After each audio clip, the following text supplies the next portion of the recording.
جو بات زیادہ قابل ستائش ہے یہ ہے کہ اس میں ایمان تھا، لہٰذا ان کا جواب دلیرانہ تھا۔ انہوں نے ان سے کہا یہ ہمارے نام ہیں، اور انہوں نے 2 یا 3 کو لے کر انہیں سامنے نہیں کیا کہ باقی پیچھے رہیں اور چھپ جائیں، نہیں، وہ بہت دلیرانہ تھے۔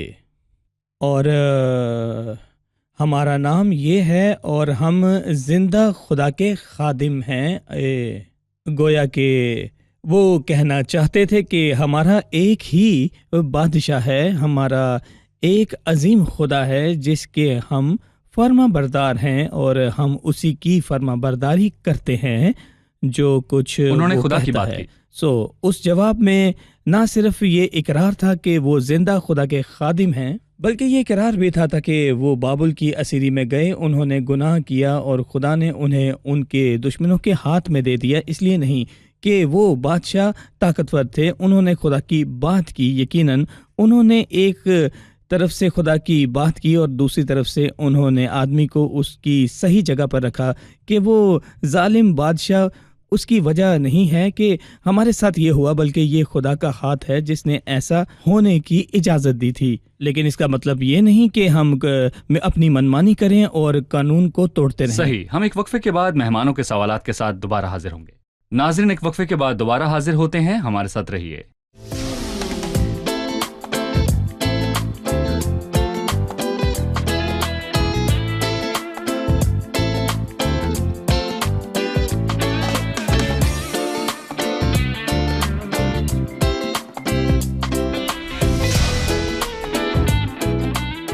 خوش آمدید، آئیے چلتے ہیں مہمانوں کی جانب اور جانتے ہیں ان کا سوال کیجیے۔ عزرا اس کے 4 باب کی 23ویں آیت میں ہم دیکھتے ہیں کہ وہ جنہوں نے خداوند کی ہیکل کو بننے سے روکا وہ سربراہ ہیں، لیکن حجی اس کے 1 باب کی 2 آیت میں ہم دیکھتے ہیں کہ خداوند نے یہ کہا کہ ابھی خداوند کے گھر کی تعمیر کا وقت نہیں آیا۔ کیا یہاں کوئی تضاد ہے؟ جی، کیا مخالفوں نے کام کو روکا یا خود لوگوں نے جن کے دل ٹھنڈے پڑ چکے تھے؟ دراصل دونوں باتیں ٹھیک ہیں۔ کام کو روکنے کا ایک فرمان جاری ہوا اور کام رک گیا، لیکن میں کہوں گا کہ پوشیدہ وجہ لوگوں کی اخلاقی حالت تھی جو بگاڑ کا شکار تھی، اور انہوں نے خدا کے معاملات کی پرواہ نہ کی۔ اگر وہ ایماندار ہوتے اور خدا کے کام کی پرواہ کرتے تو میرا نہیں خیال کہ فوج یا دشمن کی مزاحمت ان کے کام کو روک سکتی تھی، اور یہ بات نہ صرف انفرادی بلکہ اجتماعی طور پر ظاہر ہوئی۔ اور ہمیں وہ 3 جوان یاد ہیں جب نبوکت نظر نے ان سے خدا کی شان کے خلاف کچھ کروانا چاہا، اور انہوں نے اپنی پوری طاقت کے ساتھ وہ خوبصورت الفاظ کہے کہ اے نبوکت نظر، اس امر میں ہم تجھے جواب دینا ضروری نہیں سمجھتے۔ دیکھ، ہمارا خدا جس کی ہم عبادت کرتے ہیں ہم کو آگ کی جلتی بھٹی سے چھڑانے کی قدرت رکھتا ہے۔ تجھے معلوم ہو کہ ہم تیرے معبودوں کی عبادت نہیں کریں گے۔ دانیل نے ہمیں یہ یاد دلایا، اور مرد کی جو بادشاہ کا دربان تھا ہمیں یہی بات یاد دلاتا ہے۔ عسکری قوتیں اور ظالم قوتیں خدا کا کام روک نہیں سکتی، اور میں کہوں گا کہ دراصل اخلاقی بگاڑ اس کی اصل وجہ ہے، لیکن دونوں ہی وجوہات موجود ہیں۔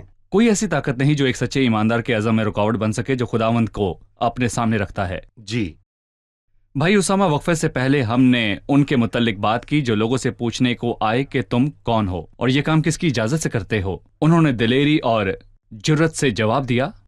میں تصور کرتا ہوں انہوں نے کہا ہوگا ٹھیک ہے، اچھی بات ہے، آپ صحیح ہیں، کام کو جاری رکھیں۔ وہ کیا اقدام تھا جو انہوں نے اس کے بعد اس کام کو روکنے کے لیے کیا؟ جب وہ براہ راست انہیں نہ روک پائے، انہوں نے کہا چلو اسے اوپر تک لے چلتے ہیں۔ دراصل مجھے نہیں پتا کہ انہیں کس کا نقصان یا خوف تھا۔ کچھ لوگ اکٹھا ہو کر خدا کے گھر کو تعمیر کر رہے ہیں کہ وہاں عبادت کریں۔ وہ کوئی قلعہ نہیں بنا رہے تھے یا وہ کوئی جنگی عمارتیں نہیں بنا رہے تھے، وہ جنگ کی تیاری نہیں کر رہے تھے، وہ خداوند کے لیے گھر بنا رہے تھے جہاں وہ عبادت کر سکیں۔ اس لمحے تک جب کہ ہم بات کر رہے ہیں، اتنے سال، اتنی صدیاں بیت جانے کے بعد شیطان آج بھی جنگوں کو طول دیتا اور بھڑکاتا ہے، صرف اس لیے کہ خداوند کے لیے ایک گھر بنایا جا رہا ہے جہاں خداوند کی عبادت کی جائے۔ واقعی ایک بہت بڑا سوالیہ نشان ہے۔ حالانکہ لوگ ایسے مقامات تعمیر کر رہے ہیں جہاں وہ ابلیسی کاموں کو سر انجام دے رہے ہیں، وہاں کوئی مزاحمت نہیں کرتا ہے، لیکن جب خداوند کے گھر بنانے کی بات آتی ہے ہم مزاحمت ہوتی دیکھتے ہیں اور بلند ترین سطح کی مداخلت کو دیکھا جا سکتا ہے۔ سو وہ فارس کے حکمرانوں کے پاس گئے اور ایک شکایت درج کی، اور اس نے کہا وہ خداوند کے لیے ایک گھر بنا رہے ہیں، ان سب کے نام یہ ہیں، فلاں فلاں فلاں لوگ ہیں، بالکل جیسا کہ آج ہوتا ہے۔ شدت پسندی ہر جگہ پر ہے، حکومت میں، دفاعی امور میں، سیاست میں۔ یہ سب کیوں ہے؟ یہ شیطان کی بدولت ہے، یہ وہ ہتھیار ہے جو ابلیس کے ہاتھوں سے استعمال ہو رہا ہے۔ صحیح۔ ڈاکٹر فیاض، دشمن اعلیٰ اختیارات کے وسیلے وہ فرمان جاری کروانا چاہتے ہیں اور وہ بھول جاتے ہیں کہ اعلیٰ ترین اختیار اسی کا ہے جس نے کام کو مکمل کرنے کا فرمان جاری کیا ہے۔ چھٹے باب میں ہم دیکھیں گے کہ اعلیٰ ترین ہستی بادشاہوں کا بادشاہ خدا ہے جو آدمیوں کی مملکت کا اختیار سنبھالے ہوئے ہے۔ دارا کا دل اس کے ہاتھ میں ہے۔ میں ان آیات کو پڑھوں گا، پھر آپ کی رائے جانوں گا۔ تب دارا بادشاہ کے حکم سے بابل کے اس تواریخی کتب خانے میں جس میں خزانے دھرے تھے تفتیش کی گئی۔ چنانچہ اختما کے محل میں جو مادے کے صوبے میں واقع ہے ایک طومار ملا جس میں یہ حکم لکھا ہوا تھا: خورس بادشاہ کے پہلے سال خورس بادشاہ نے خدا کے گھر کی بابت جو یروشلم میں ہے حکم کیا کہ وہ گھر یعنی وہ مقام جہاں قربانیاں کرتے ہیں بنایا جائے اور اس کی بنیادیں مضبوطی سے ڈالی جائیں۔ اس کی اونچائی 60 ہاتھ اور چوڑائی 60 ہاتھ ہو، 3 ردے بھاری پتھروں کے اور 1 ردہ نئی لکڑی کا ہو، اور خرچ شاہی محل سے دیا جائے، اور خدا کے گھر کے سونے اور چاندی کے برتن بھی جن کو نبوکت نظر اس ہیکل سے جو یروشلم میں ہے نکال کر بابل کو لایا واپس دیے جائیں، اور یروشلم کی ہیکل میں اپنی اپنی جگہ پہنچائے جائیں، اور تو ان کو خدا کے گھر میں رکھ دینا۔ سو تو اے دریا پار کے حاکم تتنی اور شتر بوزنی اور تمہارے افار سکی رفیق جو دریا پار ہیں، تم وہاں سے دور رہو۔ خدا کے اس گھر کے کام میں دست اندازی مت کرو۔ یہودیوں کا حاکم اور یہودیوں کے بزرگ خدا کے گھر کو اس کی جگہ پر تعمیر کریں۔ علاوہ اس کے خدا کے اس گھر کے بنانے میں یہودیوں کے بزرگوں کے ساتھ تم کو کیا کرنا ہے، سو اس کی بابت میرا یہ حکم ہے کہ شاہی مال میں سے یعنی دریا پار کے خراج میں سے ان لوگوں کو بلا توقف خرچ دیا جائے تاکہ ان کو رکنا نہ پڑے۔ ان شاندار الفاظ کے آخر تک میں پھر اس پر بات کرنا چاہوں گا کہ یہاں خدا کا اختیار کہاں ہے۔ سچ ہے کہ یہ شاندار الفاظ ہیں جن سے ثابت ہوتا ہے کہ ہمارے خدا کے پاس اختیار ہیں، اور بادشاہ کا دل خدا کے ہاتھ میں ہے۔ وہ اسے پانی کی نالوں کی مانند جدھر چاہے پھرتا ہے، اور ہمارا خدا آج بھی کھانے والے کے منہ سے کھانا اور زبردست کے منہ سے مٹھاس نکالنے کی قدرت رکھتا ہے۔ اس خط کو دارا کے پاس بھیجنے سے پہلے میں خدا کے اختیار کو ان الفاظوں کو دیکھتا ہوں جو دشمن نے اس خط میں لکھے جو دارا کو بھیجا گیا، خاص کر کے جب انہوں نے اس بات کی طرف اشارہ کیا جو خدا کے لوگ کہہ رہے تھے کہ ان کے پاس خورس بادشاہ کی طرف سے بھیجا گیا فرمان ہے، اور انہیں لگا کہ خدا کے لوگ ہمارے ساتھ جھوٹ بول رہے ہیں۔ سو انہوں نے کہا کہ وہ ایک جھوٹا فرمان یا جھوٹا حکم دکھا رہے ہیں، اور شاید اسی سے دارا کی توجہ یہاں مرکوز ہوئی کہ اس میں خورس کی بات تھی، چونکہ دارا ایک عزت دار شخص تھا اور وہ خورس بادشاہ کی بہت عزت کرتا تھا۔ سو اس نے کھوج کی کہ کیا واقعی کوئی ایسا فرمان موجود ہے، مطلب کیا کوئی ایسا فرمان ہے جو خورس بادشاہ نے جاری کیا۔ سچائی یہ ہے کہ اس نے وہ فرمان حاصل کر لیا۔ وہ اپنے بڑوں کے فیصلوں کی قدر کرتا تھا اور وہ مادے اور فارس کا قانون بدلتا نہیں ہے۔ سو اس نے وہ خط بھیجا۔ دراصل میں بہت ہی خوبصورت اور حیران کن 3 چیزوں کو اس خط میں دیکھتا ہوں۔ پہلی بات، بادشاہ حکم دیتا ہے کہ خدا کے گھر کے کام کو شروع کیا جائے، اور نہ صرف یہ کہ اس نے خدا کے گھر کے کام کا حکم دیا، بلکہ اس نے 8ویں اور 10ویں آیت میں اس کا حکم بھی دیا کہ اس کام کے لیے درکار تمام اخراجات بادشاہ کے خزانے سے لیے جائیں۔ اور دوسری بات یہ 11ویں آیت میں ہے، وہ خوفناک طور پر خبردار کرتا ہے کہ اگر کوئی خدا کے گھر کے کام میں رکاوٹ بننے کی کوشش کرے تو اس کے لیے کیا حکم لکھا ہے۔ اس کے گھر سے کڑی نکالی جائے اور اسے اسی پر چڑھا کر سولی دیا جائے۔ دھمکی ہے۔ نہ صرف یہ بلکہ اس کا گھر کوڑا خانہ بنا دیا جائے، وہ جو خدا کے کام کو روکنے کی جرت کرتا ہے۔ اور تیسری بات بہت ہی خوبصورت اور حوصلہ افزا ہے جو 10ویں آیت میں لکھی ہے کہ وہ کہتا ہے تاکہ وہ آسمان کے خدا کے حضور راحت انگیز قربانیاں چڑھائیں اور بادشاہ اور شہزادوں کی عمر درازی کے لیے دعا کریں۔ وہ خدا کے لوگوں سے اس لیے دعا کرنے کی درخواست کرتا ہے، اور پتہ چلتا ہے کہ وہ ان کی اور خدا کی کتنی قدر کرتا تھا۔ یہ یقیناً خدا کے اختیار اور خدا کی شان کا اظہار ہے، اور خدا کے لوگوں کا حسن ہے، اور بہت ہی حوصلہ افزا بات ہے۔ خاص کر کے آج کے دور میں ہم تصور کر سکتے ہیں کہ ہر چیز کھو چکی ہے اور کچھ بھی قابو میں نہیں ہے، لیکن ہمیں یہ یاد رکھنا ہے کہ اختیار بس خدا کے پاس ہے۔ اور وہ کھانے والے کے منہ سے کھانا اور بالکل زبردست بادشاہی کے منہ آسمانی سے ہے۔ مٹھاس نکالتا ہے۔ بھائی اسامہ، اس بات کو پورا کرنے کے لیے جب دارا نے یہ خط لکھا یا اس پیغام کی تصدیق کی تو یقیناً اس نے ضمانت دی، جاری کردہ حکم کے تحفظ کی ضمانت۔ کچھ ضمانتوں کا بتائیے جو اس حکم کو پورا کرتی ہیں۔ بالکل، دشمنوں نے یہ توقع کی کہ وہ دارا سے کام کو روکنے کے حوالے سے خط حاصل کریں گے۔ میرا خیال ہے کہ جبکہ لوگ بنا رہے تھے، انہوں نے دل سے خداوند کے آگے یہ التجا کی کہ کیوں خداوند، ہم تو تیرے لیے ایک گھر بنانا چاہتے ہیں، ہم تیری عبادت کرنا چاہتے ہیں، تو نے دشمنوں کو ایسے کرنے کی اجازت کیوں دی؟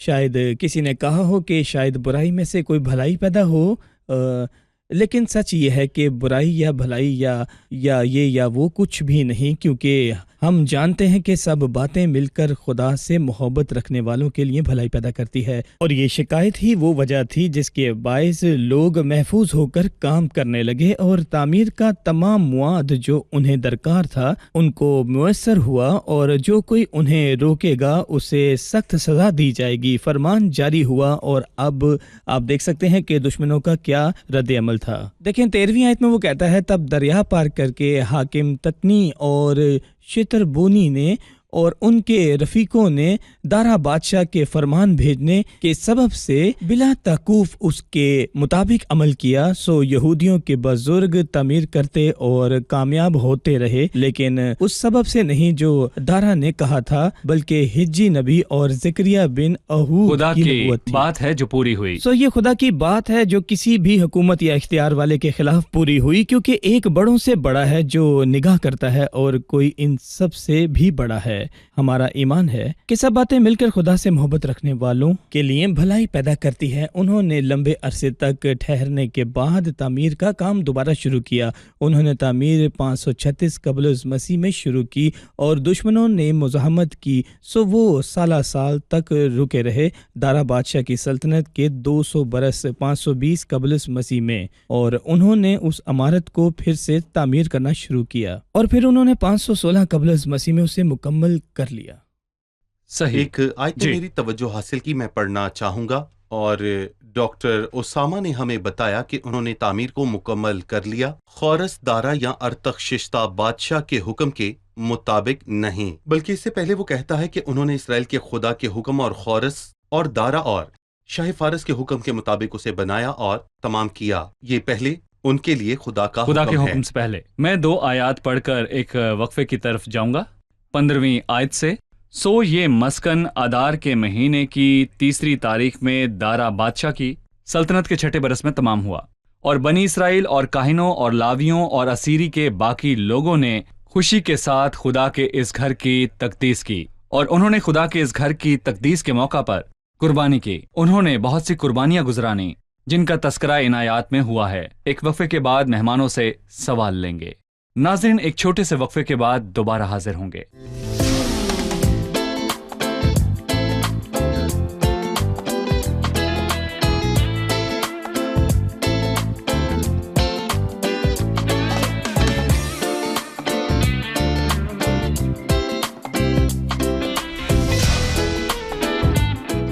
خوش آمدید۔ آئیے چلتے ہیں مہمانوں کی جانب اور جانتے ہیں ان کا سوال کیجیے۔ میرا سوال ہے، ہم پڑھتے ہیں کہ ہیکل کی تعمیر کے کام کے شروع ہونے کے بعد اس کی تقدیس ہوئی۔ ہیکل کی تقدیس سے کیا مراد ہے؟ لفظ تقدیس سے کیا مراد ہے؟ جی بھائی۔ تقدیس سے مراد کھولنا یا افتتاح کرنا ہے۔ میں مزید واضح کرتا ہوں کہ خدا کے کلام کے مطابق یہ اس جگہ کی تخصیص ہے اور مخصوصیت ہے جہاں خدا کی عبادت ہوگی، اور اس جگہ کو کھول کر لوگوں کو وہ ضروری باتیں بتائی اور میں کہوں گا کہ یاد بھی دلائی گئیں جو کہ خدا اور اس کے حضور قربانی گزراننے سے تعلق رکھتی ہیں۔ اور اس سے پہلے کہ ہم سلیمان کی ہیکل کے بارے میں پڑھیں، لیکن میں کہوں گا کہ پہلی ہیکل کی تخصیص اور اس ہیکل کی تخصیص میں بہت زیادہ فرق ہے۔ میں کہوں گا کہ پہلی ہیکل کا منظر بہت ہی شاندار تھا۔ میرے خیال میں 22,000 قربانیاں وہاں گزرانی گئیں اور 1,20,000 بھیڑیں تھیں۔ اس بار قربانیوں کی تعداد کم تھی کیونکہ وہ سادہ لوگ تھے اور یہ چھوٹی چیزوں کا دن تھا۔ ہیکل کی تخصیص میں آگ آسمان سے نازل ہوئی اور وہ جگہ جلال سے بھر گئی، کیونکہ وہاں عہد کا صندوق بھی تھا۔ صندوق کھل چکا ہے اور وہ نہیں جانتے کہ وہ کہاں ہے، اور آج تک وہ اس کی جگہ سے ناواقف ہیں۔ ہم آگ نازل ہونے اور جلال سے بھرنے کے بارے میں نہیں پڑھتے، لیکن ویسے وہ بہت خوشی میں تھے۔ اور میں کہوں گا کہ کاہنوں نے انہیں خدا کی عبادت سے اور قربانی گزراننے کے حوالے سے انہیں باتیں یاد دلائیں۔ انہوں نے قربانیاں گزرانی اور خوشی منائی اور پھر انہوں نے بے خمیری روٹی کی عید منائی۔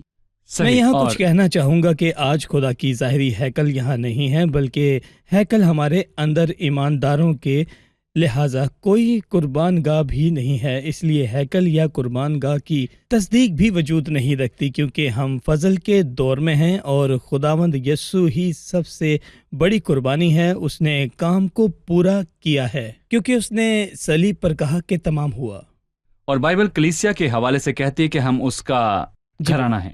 آپ دونوں کا شکریہ۔ اب وقت ہے کہ ہم جانیں مہمانوں نے کیا سیکھا۔ آج کی قسط میں ہم نے جانا کہ تعمیر روک دی گئی، کیا اس کے رکنے کی وجہ فقط دشمنوں کی مزاحمت تھی یا پھر اس کی کوئی اور وجہ بھی تھی؟ یہ بتائیے۔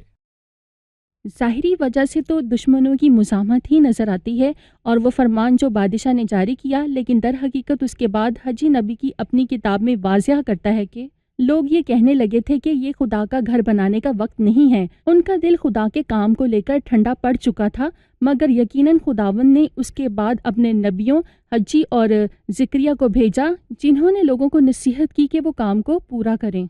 صحیح۔ بادشاہ نے دشمن اور مزاحمت کے خلاف خدا کے گھر کے کام کو جاری کرنے کے فرمان کا دفاع کیسے کیا؟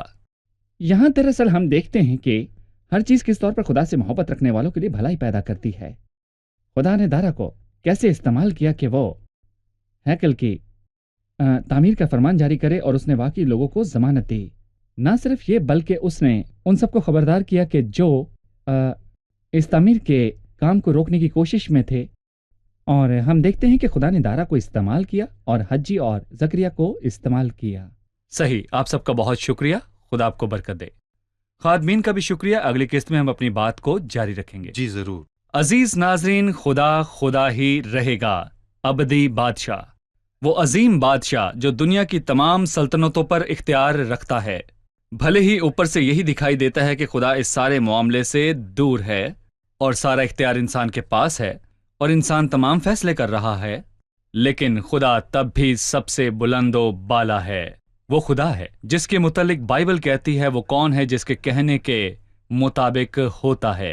لہٰذا آپ کسی بھی ملک میں ہو، اگر آپ خدا کے ہیں تو مت ڈریں، اور اگر آپ کو لگتا ہے کہ آپ کے ملک کے حکام آپ کے اور مسیحی ایمان کے خلاف ہے تو فکر مت کریں، کیونکہ بادشاہی آسمان کی ہے اور خدا ان سب کاموں پر نگاہ رکھتا ہے، اور بادشاہ کا دل خدا ان کے ہاتھ میں ہے، پانی کی ندیوں کی مانند۔ کچھ ممالک میں قوانین اور آئین کے مطابق بائبل مقدس لے کر داخل ہونا ممنوع ہے، لیکن جیسا آج ہم نے دیکھا کہ بائبل ہر ممکنہ طور پر داخل ہو رہی ہے، سیٹلائٹ کے ذریعے، نشریات کے ذریعے، چھپی ہوئی شکل میں۔ کلام خدا قید نہیں۔ آپ بالکل بھی فکر مت کیجیے، کیونکہ مسیح نے جو سارے جلال کے لائق ہے، اس نے کہا کہ میں اس پتھر پر اپنی کلیسیا بناؤں گا اور عالم ارواح کے دروازے اس پر غالب نہ آئیں گے۔ اگر عالم ارواح کے دروازے جہنم کی افواج اٹھ کر کلیسیا کو ہلانے اور کمزور کرنے کی سازش کریں اور اسے تباہ کرنا چاہے جو دنیا میں مسیح کا بدن کہلاتی ہے، تو یقیناً جو کلام کرنے والا ہے اس کلام کو پورا کرنے کو بھی تیار ہے۔ خدا ہی ابدی اختیار کا مالک ہے، اول اور آخر ہے۔ کلام آدمی کے نہیں بلکہ اس کے اختیار میں ہے۔ اگلے پروگرام میں آپ سے پھر ملاقات ہوگی۔ خدا آپ کو برکت دے۔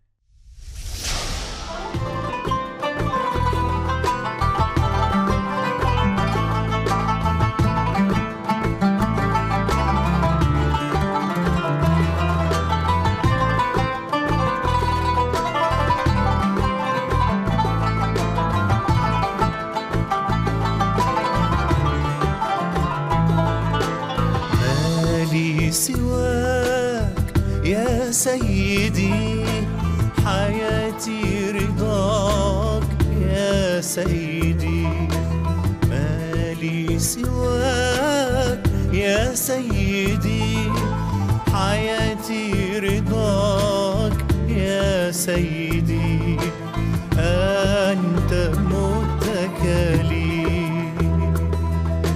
تطمئن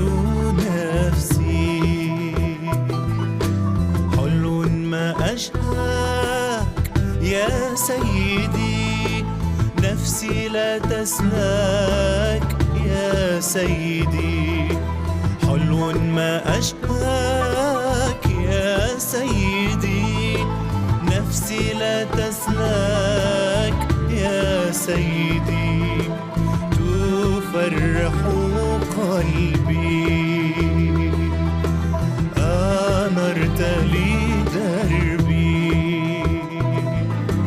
حينما ألقاك يا سيدي عذب ما أحلاك يا سيدي حينما ألقاك يا سيدي عذب ما أحلاك يا سيدي تبدد همي تفرج عني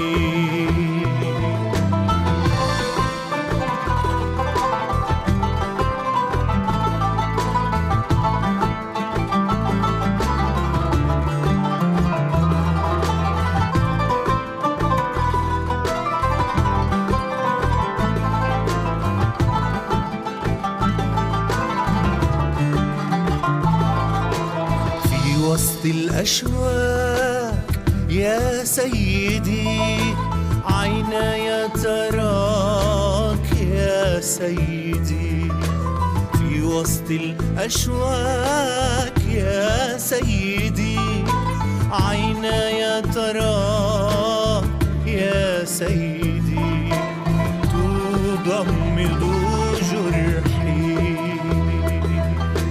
تجدد فرحي نفسي في حماك يا سيدي عيني لعلاك يا سيدي نفسي في حماك يا سيدي عيني لعلاك يا سيدي قوتي حبك صخرتي وعدك